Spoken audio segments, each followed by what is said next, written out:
ఓం య ఆత్మదా భరదాయస్య విశ్వ ఉపాసతే ప్రసిశం యస్య దేవాః యస్య ఛాయామృతం యస్య మృత్యుః కస్మై దేవాయ హవిషా విధేమ.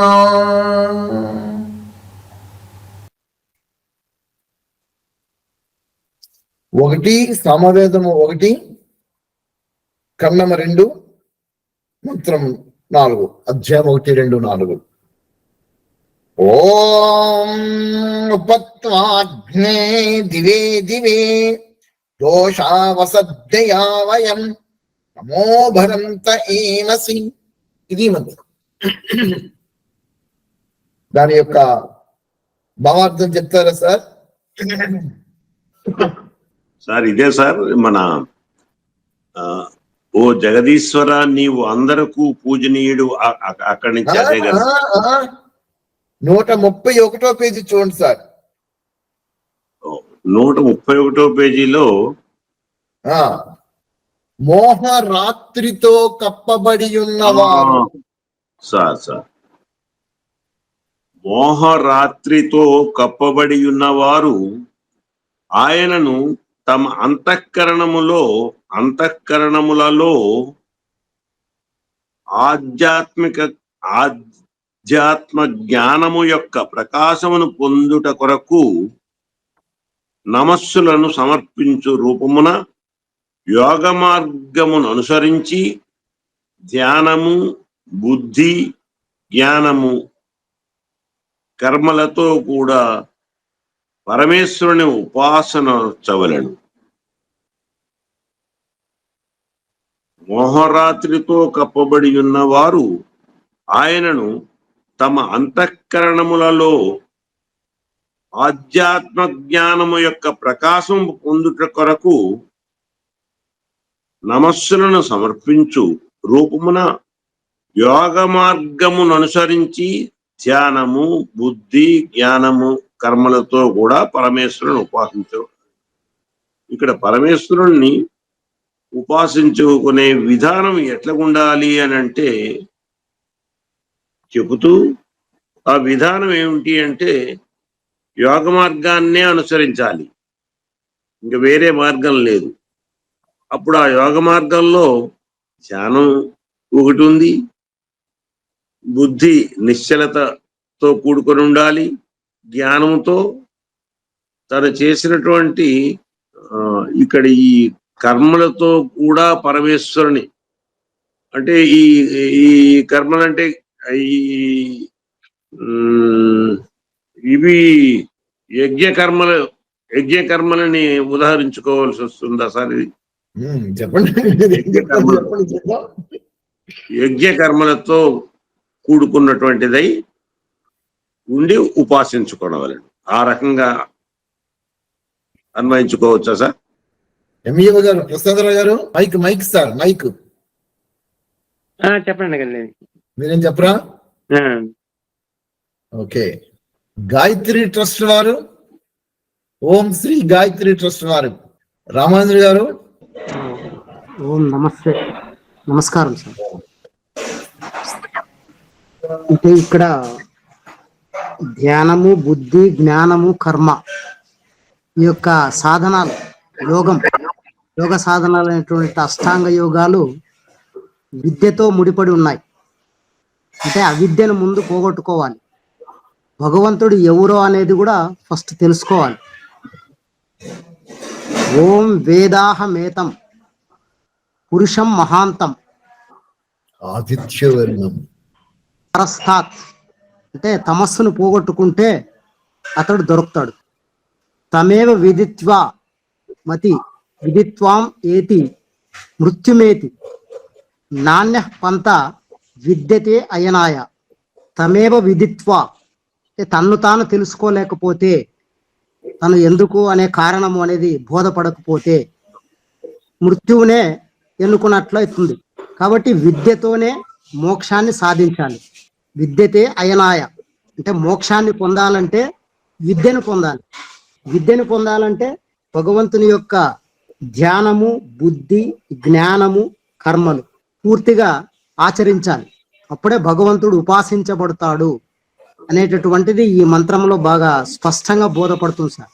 కాబట్టి అంటే విశేషమైనటువంటి కృషి సాధన సంపత్తి చేయాలి. అష్టాంగ యోగం యమ, నియమ, ఆసన, ప్రాణాయామ, ప్రత్యాహార, ధారణ, ధ్యాన, సమాధి ఇవి చేస్తే గాని భగవంతుని యొక్క దర్శనం, ఆత్మదర్శనం అనుపశ్యంతి ఇది ధీరాహ అంటే ఏ విధంగా ఆత్మదర్శనం చేసుకున్న తర్వాత భగవంతుని యొక్క దర్శనం కలుగుతుంది అనేటటువంటి వేదశాస్త్రాలు పదే పదే ప్రస్ఫుటం చేస్తున్నాయి సార్. అందుకొరకు ఈ మంత్రము బాగా సంక్షిప్తమైనటువంటి సమాచారాన్ని ఇస్తూ ఉంది.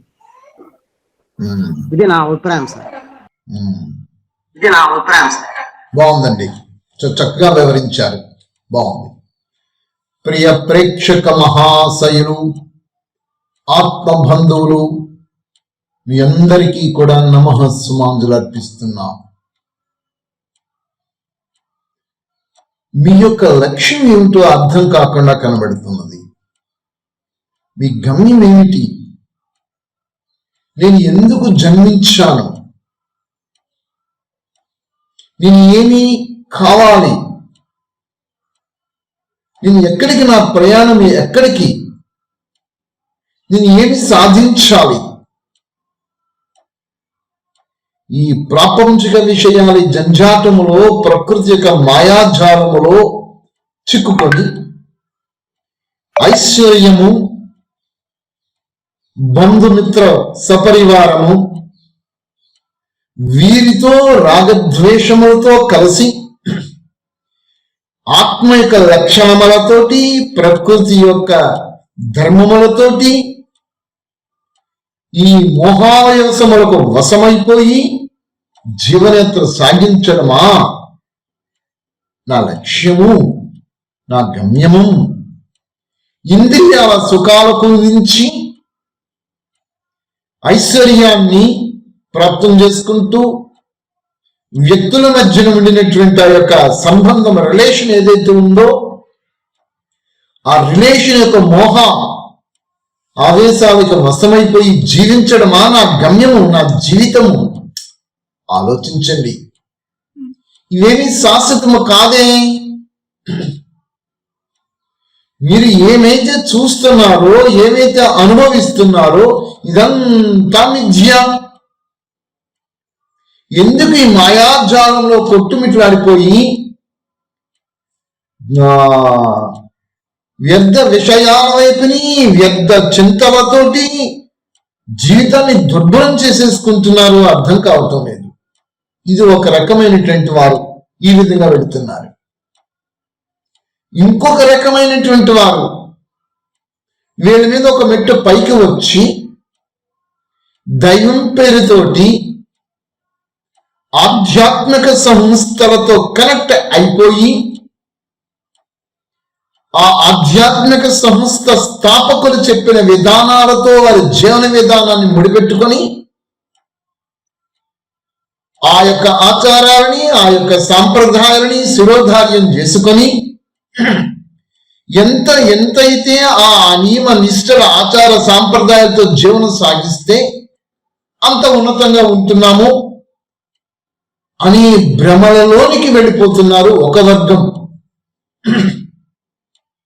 యథార్థ సత్యం ఏమిటి అని గ్రహించలేకపోతున్నారు. పరమాత్మ తత్వం గురించి యథార్థ తత్వం ఏమిటి, పరమాత్మకి యథార్థమైనటువంటి జ్ఞానం ఏమిటి అని గ్రహించలేకపోతున్నారు.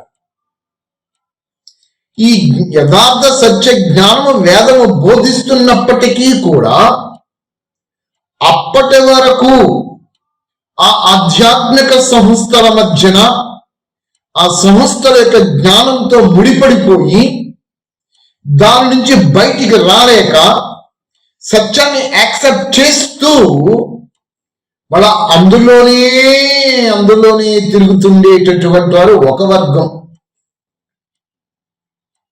వివిధ విధానాలతోటి జీవనయాత్ర సాగించుకుంటూ వెళ్ళిపోతున్నారు. ఏమిటి మీ ప్రయాణం నా ప్రియ ఆత్మబంధువులు? సత్యం గ్రహించాలి కదా. ఇది సత్యమని మనసుకు ఎప్పుడైతే తోచిపెట్టిందో, అర్థమైపోయిందో, వెంటనే అసత్యాన్ని విడిచిపెట్టాలి కదా. సత్యమని ఎప్పుడైతే నీకు జ్ఞానోదయం అయిపోయినదో, అంతవరకు మీరు నడిచినటువంటి మార్గం ఏదైతే ఉన్నదో, ప్రలోభాలతోటి, భ్రాంతులతోటి, భ్రమలతోటి, అవగాహన లేని విధానాలతో ఉన్న జ్ఞానం ఇది అని మీకు తెలిసినప్పటికీ కూడా దాన్ని ఎందుకు విడిచిపెట్టలేకపోతున్నారు నా ప్రియ ఆత్మబంధువులు? మీ లక్ష్యం మీకు అర్థం కావటం లేదు. రోజు గడిచింది, ఆయు ప్రమాణం తరిగిపోతున్నది. రోజు గడిచింది, మృత్యు దగ్గరికి వెళ్ళిపోతున్నారు. అతి కొద్ది సమయమే ఈ జీవితం. ఈ స్థానంలో జన్మించారు, ఈ స్థానంలోకి మరణం వచ్చేస్తుంది. మధ్య ప్రయాణమే జీవనయాత్ర. ఈ జీవనయాత్రలో యథార్థ సత్య జ్ఞానంతో పరమేశ్వరునికి ఉపాసన జరగాలి కదా. నిజంగా పరమాత్మ యొక్క ఉపాసన చేస్తున్నారా? ఆలోచించండి. ఈ మంత్రం ఏమి చెప్తుంది? ఓం పత్వాగ్నే దివే దివే దోషవసద్ధయావయం నమో భరంత ఏమసి. ఇంత అద్భుతంగా ఈ మంత్రం పరమాత్మ మనకి చెప్పారు. స్వయం పరమాత్మ చెప్పుతున్న జ్ఞానాన్ని విడిచిపెట్టి మనుషుల యొక్క జ్ఞానములతోటి, మనుషుల యొక్క ప్రవచనములతోటి మీ యొక్క జీవన విధానం ముడిపెట్టుకొని మీ లక్ష్యం నుంచి, మీ గమ్యం నుంచి మూఢ ఆచారాలతోటి, మూఢ సాంప్రదాయాలతోటి, అంధ విశ్వాసాలతోటి యథార్థ సత్యం నుంచి దూరం అయిపోతున్నారు. జ్ఞానేనాతు తతజ్ఞానం ఏషాం నాసితమాత్మనః తేషాం మహదిత్యవత్ జ్ఞానం ప్రకాశిత తత్పరం. ఆత్మకు జ్ఞాన ప్రాప్తి అయితేనే అవిద్య నశిస్తుంది. ఆత్మకు జ్ఞాన ప్రాప్తి అయితేనే అవిద్య నశిస్తుంది అని అన్నప్పుడు ఆ జ్ఞానం ఏదైతే ఉన్నదో అది సత్య ప్రమాణములతో, వేద ప్రమాణములతో, ఉపనిషత్తు దర్శన ప్రమాణములతో ఆ జ్ఞానం ఉన్నదా అని పరిశీలించాలి కదా నా ప్రియ ప్రేక్షక మహాశైలు, ఆత్మబంధువులు. ఇవేమీ పరిశీలించకుండా వాళ్ళ దగ్గర నుంచి వచ్చిన వ్యక్తులు ఎవరైతే ఉన్నారో కార్యకర్తలు, ఆ కార్యకర్తలు చెప్తున్నటువంటి జ్ఞానాన్ని పట్టుకొని అదే సత్యం అనుకుని ఆ విధమైన ఆచార వ్యవహార సాంప్రదాయాలు, మూఢ విశ్వాసాలతోటి జీవనయాత్ర సాగించుకుంటే మీ గమ్యం ఏమైపోతుంది? మీ లక్ష్యం ఏమైపోతుంది? మీరు ఎందుకు జన్మించారు? మీ పురుషార్థం ఏమవుతుంది? అర్థం చేసుకోండి నా ప్రియ ప్రేక్షక మహాశైలు. ఈ మంత్రం ఏమి చెప్తుంది?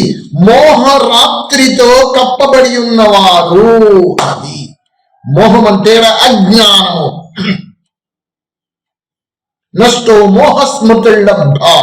మోహాన్ని నష్టపరచండి, అవిద్యను నష్టపరచండి. ఈ అవిద్యతతో, ఈ అవిద్య జ్ఞానమని భ్రమలలోనికి వెళ్ళిపోయి ఎందుకు ఆ భ్రమలతో కూడిన జ్ఞానముతో జీవనయాత్ర సాగిస్తున్నారు నా ప్రియ ప్రేక్షక మహాశైలు. మీరు చేసేటండి భక్తి, దేవుడు అనే పేరుతో ఏ విధమైన లబ్ధి పొందుతున్నారో జ్ఞానపూర్వకంగా విమర్శించుకొని, పరిశీలించుకొని చూస్తున్నారా? మోహరాత్రితో కప్పబడి ఉన్నవారు అయినను తమ అంతఃకరణములలో అధ్యాత్మ జ్ఞానం యొక్క ప్రకాశము. అది మీ అంతఃకరణములలో ఆధ్యాత్మ జ్ఞానము, ఆ పరమాత్మ జ్ఞానము. ఎప్పుడైతే ఆత్మకు పరమాత్మక యథార్థ సత్య జ్ఞానము ప్రాప్తమవుతుందో అప్పుడే తనలో అవిద్య నశిస్తుంది. అయితే మీ యొక్క జ్ఞానము భ్రమతోటి ఉంటుంది, భ్రాంతితో ఉంటుంది, అవగాహన లేని జ్ఞానము కనబడుతున్నది. ఈ జ్ఞానము మీకు రావడానికి కారణం ఎవరు? ఆధ్యాత్మిక సంస్థల యొక్క కార్యకర్తలు. మీరు మీ స్వయములో పరిశీలించటం లేదు. మీకు ఈ శాస్త్ర జ్ఞానము, మనుషుల జ్ఞానమే బాగా ప్రబలమైపోయి ప్రతి చోట కనబడుతూ ఉన్నది. అవే మీరు నిజమనుకొని ఆ సత్యమైన ఆ భ్రమలతో కూడిన భ్రాంతులతో కూడిన జ్ఞానమే సత్యం అనుకొని వెళ్ళిపోతున్నారే తప్ప స్వయములో పరిశీలించటం లేదు ఈ జ్ఞానం ఎంతవరకు యథార్థ జ్ఞానము అని. ఆలోచించండి. మనుషులు చెప్పిన జ్ఞానము, వేదవాణుల జ్ఞానానికి రెండింటికి తేడా మీరు ఎప్పుడైనా పరిశీలించారా? పరిశీలిస్తే సత్యం మీకు బోధపడుతుంది. వేదవాణి పరమేశ్వర కృతము, పరమేశ్వర రచన, పరమేశ్వరుడే కర్త వేదవాణికి. ఇలాగ చెప్తే కొంతమంది ఏం చెప్తున్నారా, వేదాలు కూడా మనుషులే కదా రచించారు అనేస్తున్నారు. ఇది వారి యొక్క అవిద్య. అయ్యో నా ఆత్మబంధువులు, ప్రేక్షక మహాశయులు, అవిద్యతతో కూడుకొని మనుషులు చెప్పిన జ్ఞానాన్ని పట్టుకొని పరమాత్మ చెప్పిన జ్ఞానాన్ని మనుషుల కృతమే, అవి కూడా మనుషులే రచించారు కదా అని మీ యొక్క అవిద్యని దాని మీద ఎందుకు రుద్దుతున్నారు? వేద జ్ఞానం ఏమి చెప్పిందో మీరు ఎవరు పరిశీలించటం లేదు. పరిశీలించండి, అర్థమవుతుంది. ఆధ్యాత్మిక యొక్క జ్ఞానము ప్రకాశమును పొందుట కొరకు నమస్సును సమర్పించుచు రూపమున యోగ మార్గమును అనుసరించి ధ్యానవాది. యోగ మార్గం అనుసరించండి. యోగ మార్గమును అనుసరించకుండా మీరు ఏమి చేస్తున్నారు? యోగ సాధన ఏమి ఉన్నతికి గతికి మార్గం అయిపోతుంటుంది, చక్కటి మార్గాన్ని సూచిస్తుంది. యోగము చెయ్యరు. యోగం అనేటప్పటికల్లా మీ అందరి యొక్క మనోభావాలలో ఆసనాలు అనుకుంటున్నారు. మీ యోగ సాధనకు వెళుతున్నామండి, యోగాభ్యాసం చేస్తున్నామండి అంటున్నారు. ఏమిటి యోగాభ్యాసము? Physical fitness. యోగం అనే ఒక వృక్షం అయితే దానికి 2 బ్రాంచెస్. ఒక బ్రాంచ్ ఫిజికల్ ఫిట్నెస్, ఇంకొక branch mental fitness, soul fitness. ఈ యొక్క ఫిజికల్ ఫిట్నెస్ ని పెట్టుకుని యోగ సాధన అనుకుంటే మీకు ఎట్లాగా ఆత్మ ఉన్నతి జరుగుతుంది, మీ ఆత్మ ప్రగతి ఎలాగ జరుగుతుంది? ఫిజికల్ ఫిట్నెస్ కావాలి, తప్పనిసరి. అది శరీర ఆరోగ్యం సిద్ధిస్తేనే కదా ఆత్మ యథేచ్ఛగా తన యొక్క గతిని ప్రాప్తం చేసుకోవడానికి నిర్విఘ్నంగా ముందుకు సాగిపోతుంది. యోగ సాధన లేకుండా, అంటే ఫిజికల్ ఫిట్నెస్ లేకుండా ఆత్మ ఏ విధంగా ఉండగలుగుతుంది? శరీరాన్ని మీరు శుభ్రపరచుకొని శరీరాన్ని మీ యొక్క స్వాధీనంలో ఉంచుకోవడానికి యోగ సాధన అంటే ఫిజికల్ ఫిట్నెస్ కావాలి. యోగాసనాలు కావచ్చు, రకరకాల ఈ ప్రాణక్రియలు కావచ్చు. కానీ ఆత్మ ఉన్నతికి కావడానికి యోగ సాధన కావాలి, అదే ప్రాణకర్మ కావాలి. అష్టాంగ యోగాంగముల అదే కదా చెప్పారు. ఆలోచించండి. యమ, నియమ, ఆసన, ప్రాణాయామ, ప్రత్యాహార, ధారణ, ధ్యాన, సమాధి, ఈ 8 రకాల అంగములను మీ జీవితంలో ఆచరించడమే పరమాత్మ సన్నిధికి చేరుకోవడం. ఇంతకు మించి మీరు ఏమి చేస్తున్నారో నా ప్రియ ఆత్మ బంధువుడు? దేవుడు అనే పేరుతోటి రకరకాల షోడశోపచార కార్యక్రమాలు చేసుకుంటూ మాకు పుణ్యం వచ్చేస్తుంది అంటున్నారు. మీరు అరిషడ్వర్గ గుణాలు ఎక్కడ అణిగాయి? ఆత్మ లక్షణములైనటువంటి ఆ గుణములు ఎక్కడ అణిగాయి? అవి అణగాలి అనేటట్లయితే మీరు సాధన ఏమి చెయ్యాలి? ఒక్కసారి ఆలోచించండి. అహింస, సత్యం, అస్థేయము, బ్రహ్మచర్యము, అపరిగ్రహణము ఎంతవరకు వచ్చింది? మీ జీవన విధానము ముడిపెట్టబడి ఉన్నది పరమాత్మ జ్ఞానముతో. ఆ ముడిపెట్టబడి ఉండినటువంటి జ్ఞానాన్ని మీరు ఏం చేస్తున్నారు?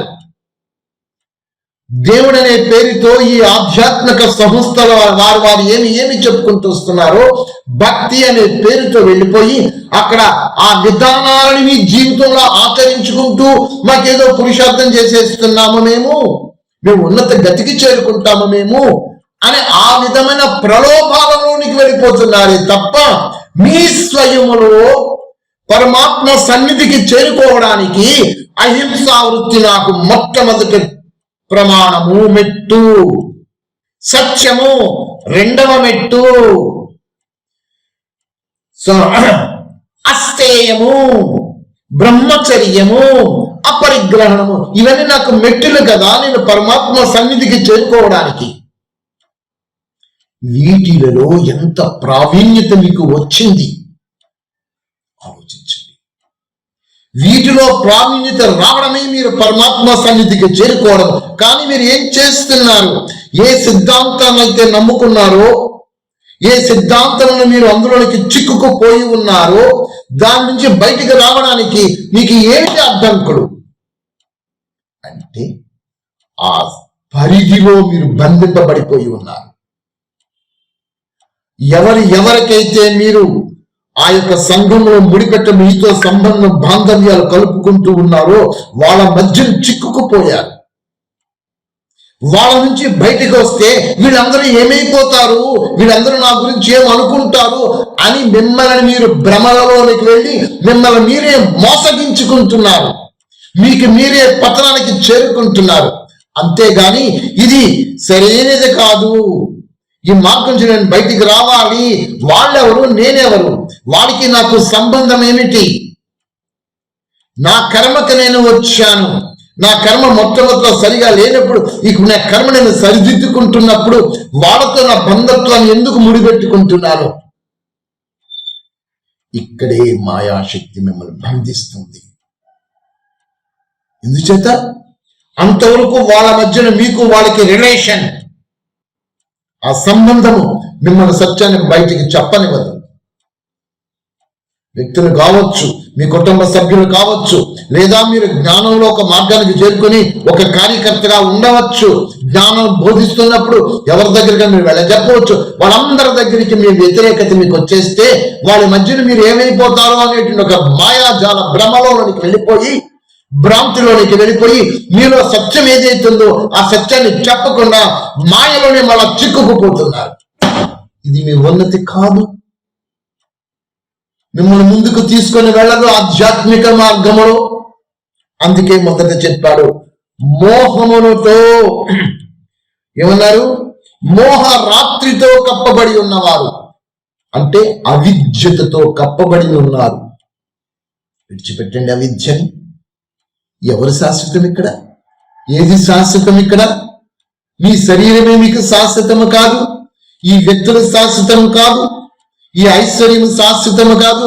ఏ రోజునైతే మీరు కళ్ళు మూసారో కథా అన్ని అయిపోతాయి. అప్పుడేది వాళ్ళకి మీకు రిలేషను, వాళ్ళు ఏమనుకుంటారో నేను సత్యం బోధిస్తే అప్పుడేది ఏమైపోయింది? మరి బ్రతికి మీరు జీవిస్తూ ఉండగానే సత్యాన్ని సత్యంగా స్వీకరించి అసత్యాన్ని అసత్యంగా విసర్జించి సత్య మార్గంలో నడవడానికి మీకు ఏమిటి? మీకు భయం. ఎందుకు భయం? ఎవరి గురించి మీరు భయపడుతున్నారు? సత్యం కోసం భయపడండి, ధర్మం గురించి భయపడండి, సత్యం గురించి భయపడండి. మీ కర్మల సత్యానికి భిన్నముగా ఉంటే భయపడిపోండి. మీ యొక్క కర్మలు హింసాపూరితమైన విధానాలతో ఉంటే భయపడిపోండి. సత్యాన్ని సత్యంగా బయటికి వ్యక్తం చేయటానికి ఎందుకు మీరు భయపడిపోతున్నారు? మీ జీవితం శాశ్వతం కాదు కదా, కొద్ది జీవితంలోనే మీరు ఉంటున్నారు కదా, ఇంకా మిగిలిపోయినది.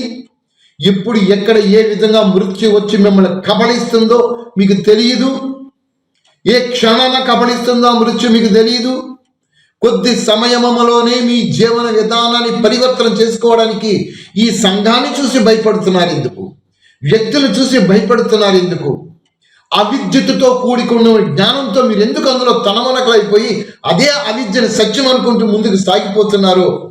కారణం లక్ష్యం, గమ్యం జీరో. ఫైనల్ గా మరణం వచ్చి మిమ్మల్ని లాక్కుపోయినట్లయితే ఏ సమాధానం చెప్తారా ఈశ్వర స్వరూపానికి? ఆలోచించండి. అది చెప్తుంది ఇక్కడ. మోహ రాత్రితో కప్పబడి ఉన్నవారు అయినను, ఇక్కడ ఎగ్జంప్షన్ ఇస్తున్నాడు పరమేశ్వరుడు. మీ అంతఃకరణములలో ఆధ్యాత్మ జ్ఞానము యొక్క ప్రకాశమును పొందుట కొరకు నమస్సును సమర్పించు రూపమున యోగ మార్గములను అనుసరించి, అది యోగ మార్గాన్ని అనుసరించండి. మీ షోడశోపచార పూజలు ఇక్కడ వేదాలలో చెప్పలేదు. మీరు చేస్తూ ఉండేటటువంటి భక్తి యొక్క మార్గము వేదాలలో చెప్పలేదు. వేదాల ద్వారా చెప్పబడినటువంటి జ్ఞానము మహా దివ్య పురుషులైనటువంటి ఆ ఋషులు ఎవరైతే ఉన్నారో అష్టాంగ యోగాంగములు డిజైన్ చేసి మీకు చూపించారు. ఆ యోగ మార్గమే పరమేశ్వరుని యొక్క ఉపాసన.